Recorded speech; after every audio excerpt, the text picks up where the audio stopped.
Uncle Tom's Cabin was published in 1852. What motivated you to write such an audacious novel? Well, my book was written in order to show the mistreatment of slaves to the overall public. I based my writings off my own personal readings, observations, and accounts. I grew up in Cincinnati, across from the Ohio River to Kentucky, which was a slave state.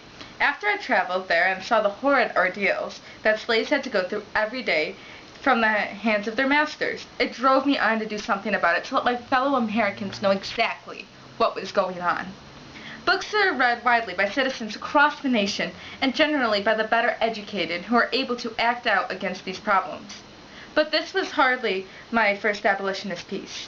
I started as a freelance writer, writing against local and religious protocols to help support my husband and children, so I had experience with writing in the past. However, overall, the initial factor in writing the book was my anchor towards the Fugitive Slave Act of 1850. I used the book as a response to that.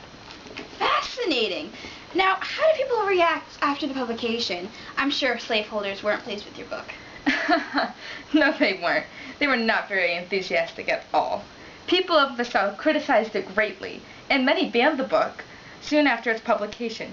Some even wrote letters and full books against Uncle Tom's Cabin. But at the same time, I became a celebrity of all sorts in the eyes of those who did appreciate the book, and I became a spokesperson for those who agreed with my views on slavery. Ah, I see. Well, we're almost out of time, but could you enlighten us on a brief excerpt from your book? Oh, certainly. Let's see.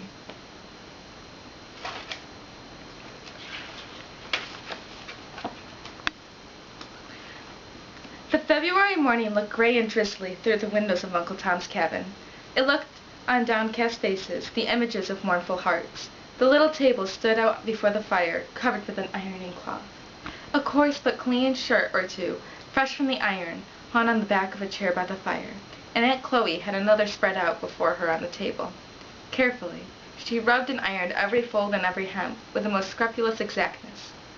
Every now and then, raising her hand to her face to wipe off the tears that were coursing down her cheeks. Touching. Well, we're out of time with you, but thank you so much for your time. Up next, we will have John Steinbeck, author of Grapes of Wrath, after this short break. Welcome back to Historical Happenings Now. Here we have John Steinbeck, the author of many famous works, including The Grapes of Wrath, which we will be discussing today. Good morning, John. We're happy to have you on the show. I'm happy to be here. Thank you, Lillian. So, The Grapes of Wrath was first published in 1939, near the end of the Great Depression. What drove you to write such a riveting tale? I wrote the book to illustrate the poverty among the farmers living in the Dust Bowl. The novel recognizes the abuse and hardships that the farmers, often called Okies, faced in the migration to California during the Great Depression. They were ostracized by the time they arrived in California.